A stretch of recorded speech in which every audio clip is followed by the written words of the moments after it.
Welcome everyone to our annual members meeting. This is Congress Park Neighbors, RNO. We're a registered neighborhood organization that has been participating in the RNO process for over 40 years.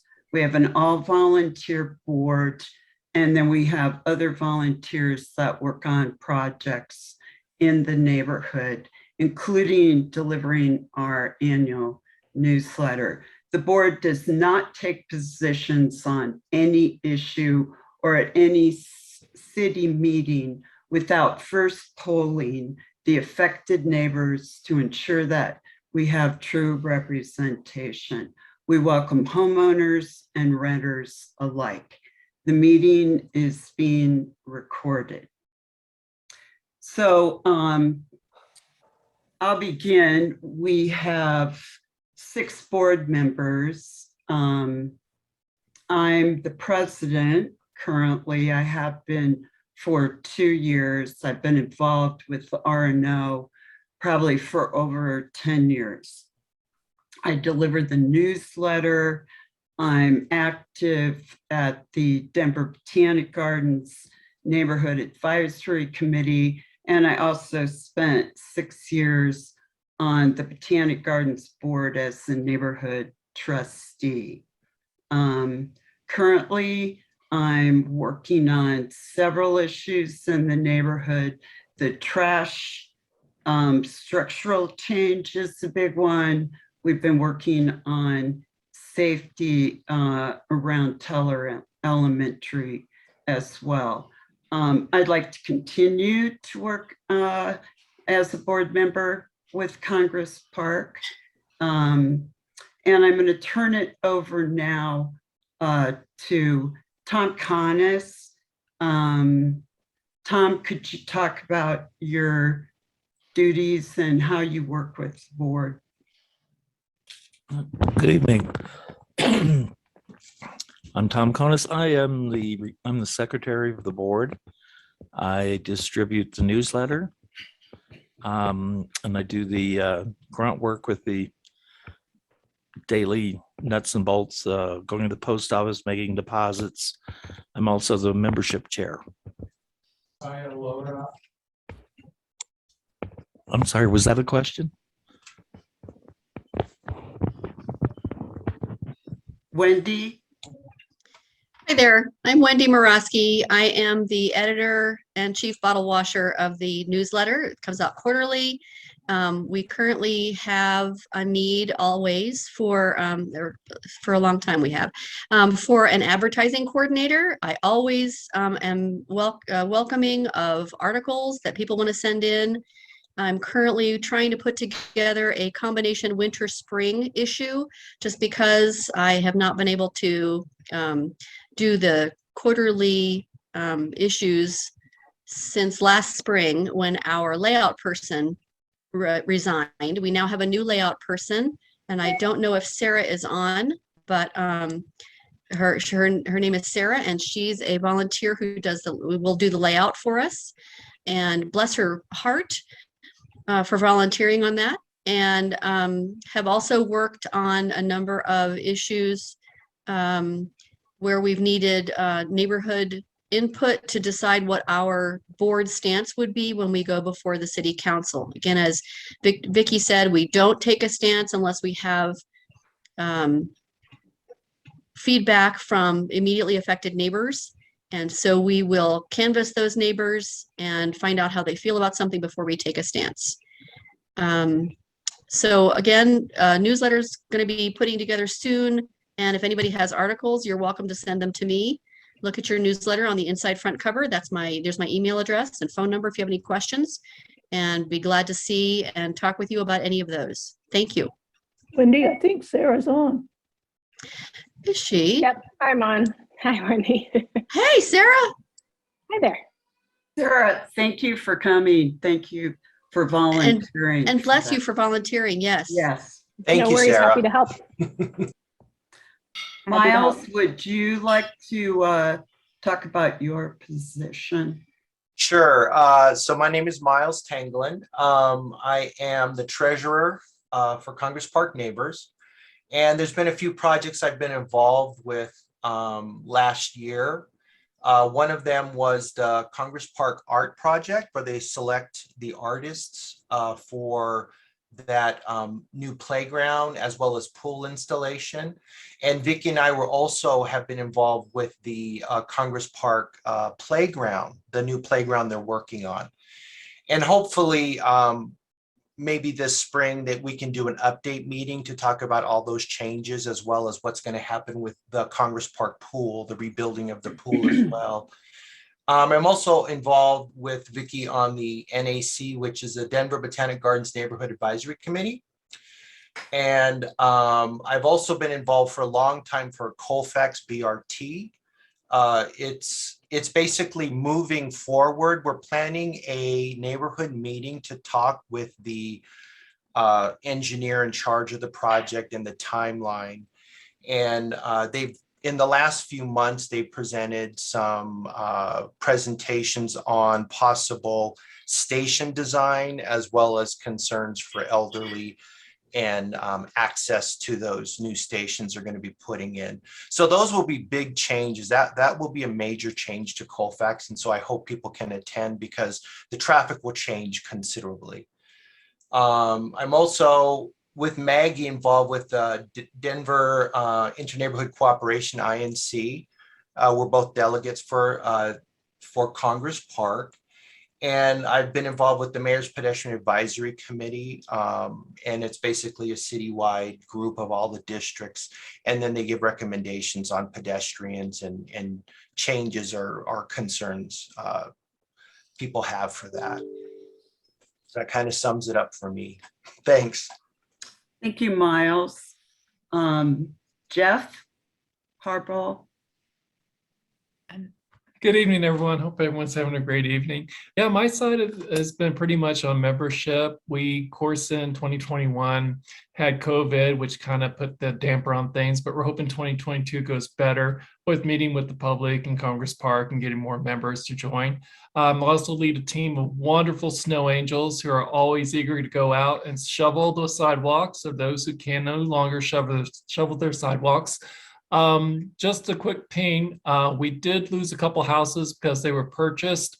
So if you are in need of shoveling where you don't feel you can shovel your house anymore, please ping me on Nextdoor. I'm happy to get my snow angels out to your residence so we can do a spiffy job of getting everything taken care of. And that's it. Thank you so much.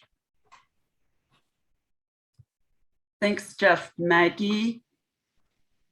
Hi, I'm Maggie Price. I do the website and also do the electronic newsletter that comes out. I also have worked on this Zoom project so that we can have our meetings online. And I also take the recordings and put them up onto YouTube so that people have an historical means to look at what we did before, and also so that people can just follow along if they can't come to the meetings. As Miles said, I am a rep to INC and am ending my term with them as a delegate at large. That's it. Maggie, so that's everyone that is currently on our board. Maggie, could you explain how the voting will proceed for the election? It's an up or down vote. It'll be a yes and no vote. We have it through SurveyMonkey. The reason that we ask people to register is that provides a means for us to track who's a regular member or a visitor to us. So it's very helpful that we can just run that along our membership list, and then we will send the ballot out in the next day or so. You'll have about 4 days to vote, and you can vote on these. We'll send those to the people who are members in good standing. Thank you. Does anyone have any questions for current members of the board? Is there anyone who is interested in joining the board that's a current member in good standing? Okay. So Maggie will send out that vote, and please take an opportunity to vote. So I have a couple announcements. One is I want to congratulate our neighbors on the 7th Avenue Steel Street addition historic designation that was added to Congress Park neighborhood. It was unanimously approved by the council on Monday night. So we're very excited for that. And thank you to Kenda Fuller and all the other neighbors that worked with her on that process. Our meeting tonight was supposed to be about the change in the way the structural trash pickup in Congress Park. And we've been working with Dodie on this, specifically with Art Mejia. Art Mejia is the director of solid waste, and we have been speaking with him since June regarding this. We sent him a list of questions that were raised at our last meeting in August. We did a survey of Congress Park neighbors, and we got, I think, 256 people responded and literally hundreds of comments regarding it.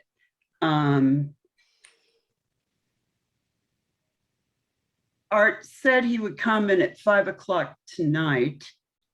Something happened and he couldn't come. And he gave us a written answer to our questions. We're going to review it as a board, and then we're going to publish it. I have reached out to him at least 3 times over the last few weeks and received no response. So unfortunately, Art has chosen not to speak with neighbors tonight. And I apologize for that. We were certainly operating in good stead.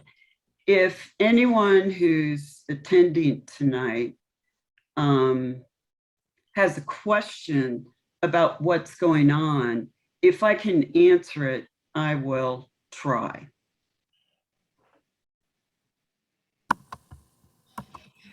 Vicki, I don't know that I have a question, but I did see the new changes. There was a flyer that was sent to all of us this week about how our day of the week, many of us have a day of the week changing. Ours is currently Monday, now it's going to change to Tuesday.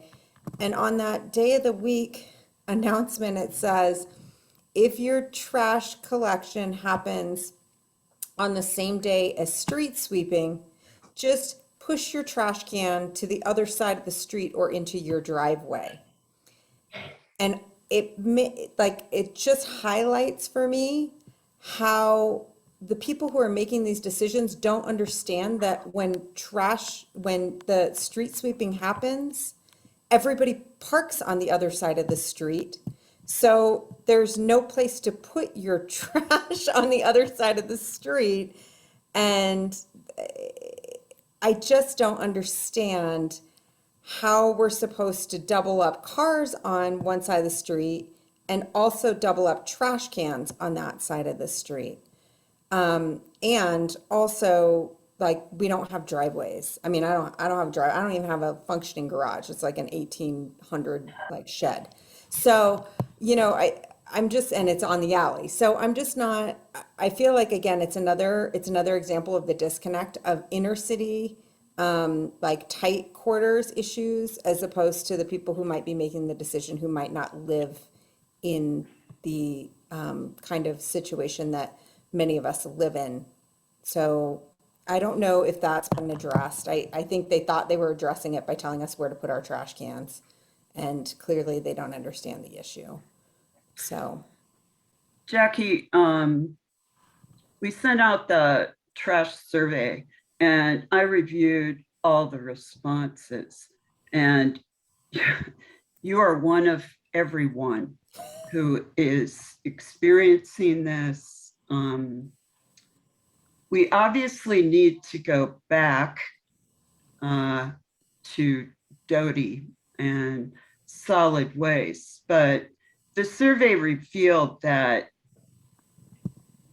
no one is happy, no one is satisfied. I have only briefly looked at his responses to our questions, and we'll publish them. They're not answered very well. Beyond that, it would be helpful to have council support, which we currently have not been able to get. But I think neighbors are going to have to organize. If everyone doesn't know this, we are the only neighborhood this is occurring in. And Art Mejia says this was his decision. And he also admitted that he had not visited our neighborhood and he was new to his job. So thank you for raising that question. It will come back. Does anyone else have something they'd like to add? Mary Ellen? No. Okay. Anyone? I have some things, but it wouldn't have to do with trash. Go ahead, John. It's just a general concern. A few, and 30 years ago, I was president of the neighborhood group. So I want to commend you guys for all your hard work, because I know what it takes. And Wendy, you're a saint. You've been at it for 30 years, I think. But anyway, you know, right now I live at 1360 Adams. And so sometimes on my walks when I'm going to Congress Park or going to City Park, rather, I take a detour and I go to Colfax. And I got to tell you, you know, I'm not an alarmist by any means. And I have a lot of sympathy for the homeless and that sort of thing. But Colfax is looking really pretty shabby these days. And I don't know whether you've made some reference to our city council person. I don't know whether that person's stepping up for the neighborhood or not, but it doesn't appear that he or the city council or the mayor is really kind of on top of things these days. And if you walk down, like from where I live by the Bluebird down to University, I mean, it's a little bit demoralizing. And I'm not just talking about the homeless, I'm talking about the garbage. I'm talking about how nobody puts any pressure on the landlords to take care of their properties. That old hotel that's supposed to be under redevelopment. I mean, it's really pretty ridiculous. And on a larger scale, when you start looking at the whole city, so you guys don't get my mailings in real estate anymore, but I still am doing some real estate. I just don't do the mailings. But like, for instance, I have a property downtown in the Spire on the 40th floor. And it's hard to get people to even think about living downtown anymore, because they walk out of this $1.3 million condo and there's people sleeping on the streets with garbage and stuff around them, right across from the convention center where people are visiting our city. And I mean, I think as far as the homeless thing goes, we as a society got to step up and do something about it. But we as individuals are kind of at the mercy of our various government entities to do that, get the money to do it, take the bull by the horns and get on with the show and make this a city. I think cities go through cycles, and we could be in a cycle right now that's not pretty. And the downtown areas have been booming for 15 years, but you look at them 40 years ago, and they could get back in that position again if we're not careful. So that's my pontification. Don, I would urge you to write your council person. Well, I've talked to him a little bit on the phone, and I have to I would say, urge you to put it in writing. yeah, I will do that too. Thank you. Does anyone else? I'm sorry. I'll just add on the homeless or the unhoused neighbors situation. There is a lot of money. It's a question of how are we going to spend the money that came in for the CARES Act, the American Rescue Plan? It's not being used to house people. It's being used to sweep people. It's been used to criminalize poverty. So that's how we're spending our resources. And what does that mean? They end up back on the streets in a worse situation than they were before they were swept. So that's where our priorities are going. And yet the money is there. FEMA has been issuing grants for, oh my gosh, almost a year that could have provided all those hotels that were vacant during COVID all over the metro area. We could have been housing people until we had vouchers and other longer term solutions available. But as a city, the mayor chose not to do that. So that they got the money, they cashed the check, they didn't house anybody. And every time there's a sweep, if they sweep 30 people, none of those people in most circumstances, because I've asked for the statistics, are ever offered short-term or long-term housing. So what are we doing? They're moving them from one street corner to another. True. So that's the plan. And hopefully the city is hoping that they just leave, or they've so demoralized them or put them in a situation where they've endangered their lives that they're not even available, like they perish. So that's what we're doing. That's where our city is investing resources in, where we could house them all. So there is a city department called Housing Stability, and I get the mayor's Monday morning bulletin every week. And this week, his bulletin said they had housed nearly 300 people experiencing homelessness over the past, 11 months or something. This is November, yeah. So I just think it's a drop in the bucket. I mean, I hear what you're saying, Eleni. I think they're at least trying to do something, but it is just a drop in the bucket. But they have the money and they've had the money. So, I mean, that's the part. We've been talking about homelessness since Hickenlooper was mayor, and we were going to get rid of it, and we were going to do all this At stuff. least, yeah. This city doesn't invest resources, and I used to work in housing many, many, many years ago. And this administration is cashing the check, but not really doing the work to get people, because you're right. It's not just, it's Hickenlooper didn't do enough. They spent money. They asked us for donations and used the money in ways that were against homeless people. I mean, that's what they did. So we have a history of this in our city, and it's a lack of priorities, a lack of planning, and the city owns properties it could convert into housing. Yeah. There's a lot of innumerable possibilities, and with the Build Back Better bill, there is going to be a ton of money flowing to Denver for homelessness and to assist people. And I just hope that we as a community push that money actually gets spent to house people, not 300 people, but 3,000 people, because the money that they're getting will be millions, if not billions. Some of these agencies over a 15-year period are getting billions and billions of dollars. So right. So there's, Colorado Coalition for the Homeless. I think they do a great job, and I don't understand what the disconnect is between all these funds and all the good that they could be doing. My friend of mine has a son who's here in Denver. He's got mental illness, and she just signed him up for the housing stability programs and was told it was an 18-month waiting list.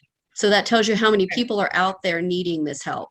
Yeah. And public housing, depending on your preference, can be 3 to 5 years. So they're not, but had we been making the strategic investments, we would have really shrunk that wait list. So if we found somebody, we could say, hey, here's where you're going to go short term, here's where you're going to go long term. We're just not making those investments and those decisions. And with the East Central Area Plan, they didn't even ask the actual providers who provide low-income housing, that provide affordable housing, who do it without rezoning, without developer giveaways. We didn't even consult them because CPD doesn't. Eleni, thank you. Everyone, thank you. Beth, thank you for joining us. Charlotte has her hand up.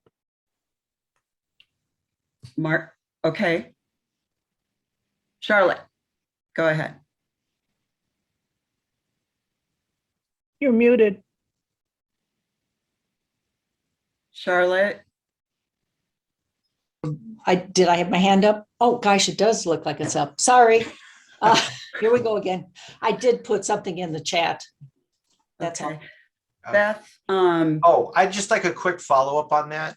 So I think the comments raised are very relevant in this BRT project moving forward, because this becomes a city policy, because they're envisioning this beautiful transit system with the stores opening, people walking around like a mall or something like that. But all of these other concerns are also in the mix. And so it becomes a question of how will RTD and the city deal with this? That they envision something and they're going to spend over $200 million. There are a lot more things that need to be dealt with. Safety, if you want customers, where are you just moving the homeless somewhere else and they come back? So there are a lot of questions and very valid points being brought up here. I want to thank everyone who attended our meeting tonight. And I apologize to everyone who had hoped they would be able to speak to solid waste about the problems that we're having with trash. The homeless topic in Congress Park can be a topic for another meeting, but all the issues that have been raised are totally relevant. But I am going to adjourn the meeting. Please look at our website. We will be posting what Art Mejia sent us, and I think as a neighborhood, we need to discuss the plan moving forward, because it appears progressively that solid waste is not going to be willing to sit down with us. So I think we're going to have to raise our voice a little louder for this. I make one more suggestion before we hang up. Sure. So, the homeless issue is so huge, and a lot of you participants have a better handle on it than I do, certainly. But I think there's things we as a neighborhood can do, and I think we need to encourage people to get a hold of the councilman and the mayor and so on all these issues. But maybe we ought to form a cleanup committee for Colfax. And if 20 of us want to go out there on Saturdays once every 3 months, I mean, it really is a mess. And I don't know what we can do or the city can do to put some pressure on some of these landlords. But, some of the places that aren't in operation right now, they just let the place totally fall apart. Nobody's policing it.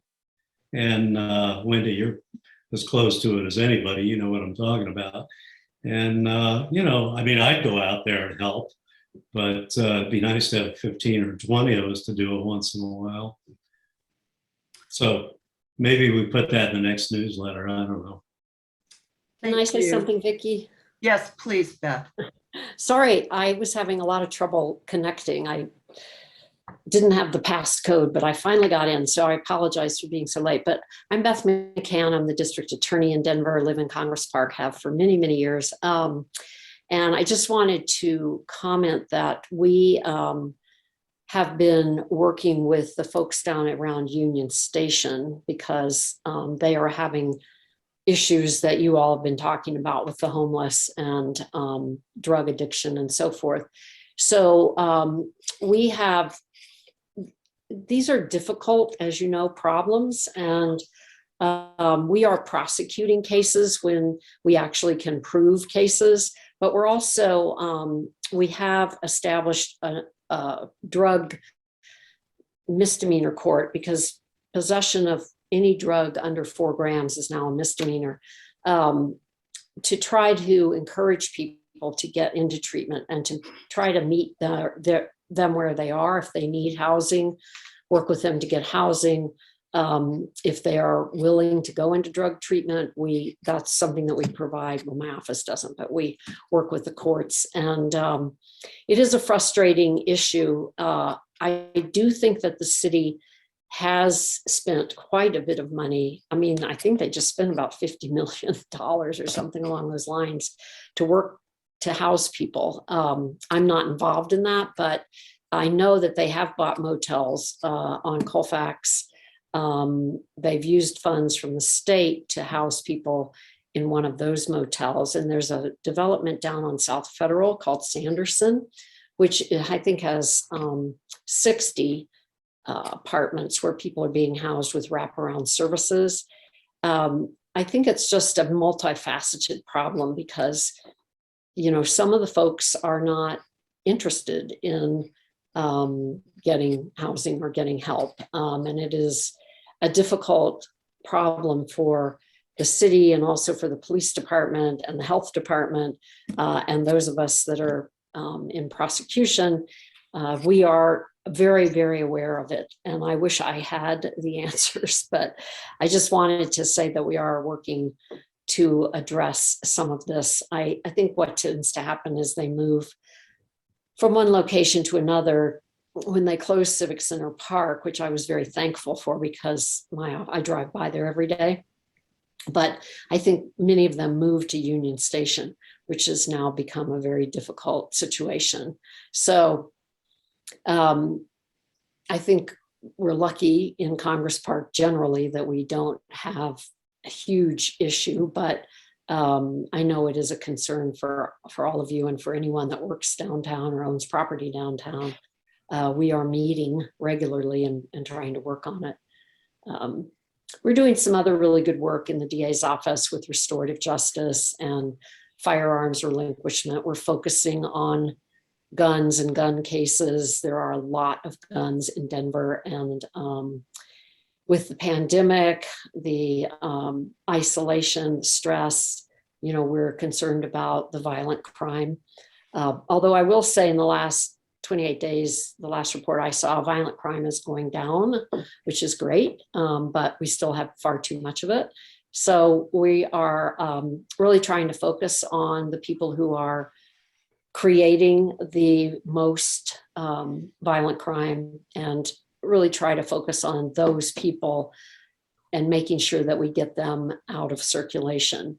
So I don't want to take too much more time because I know you've been meeting, but just wanted to say hello. And I am aware of the kinds of issues you're discussing, and we'll continue to work on them. And you can always email me. It's easy. It's beth.mccann@denverda.org, or you can just call the office if you want to talk further. Hey Beth, this is Beth. Wendy. I just Yeah. wanted to mention that in the most recent newsletter, we had an article from your office on the LEAD program, the Law Yeah. Enforcement Assisted Diversion Program, and also one on the Juvenile Justice Youth Advisory Council. So just wanted to let you know we're trying to keep up with your activities up there. Great, thank you. And we've started a new youth handgun program to focus on kids that are picked up with guns but haven't used them yet. Again, in an effort to interrupt the behavior at a younger age. I still believe that, you know, particularly with the juveniles, we have the opportunity to help them redirect and make better choices. So that's a big emphasis for my office, is to try to really focus on the young ones who are just beginning to get into the criminal lifestyle. Thank you. Thank you, everyone. Maggie will be sending out the ballots, so please respond. Thank you for coming, and look for updates on solid waste. Thanks everyone for attending. And we're going to adjourn. Thanks, Vicky, Thank you. Maggie. Thanks. Thank you, Vicky and Maggie.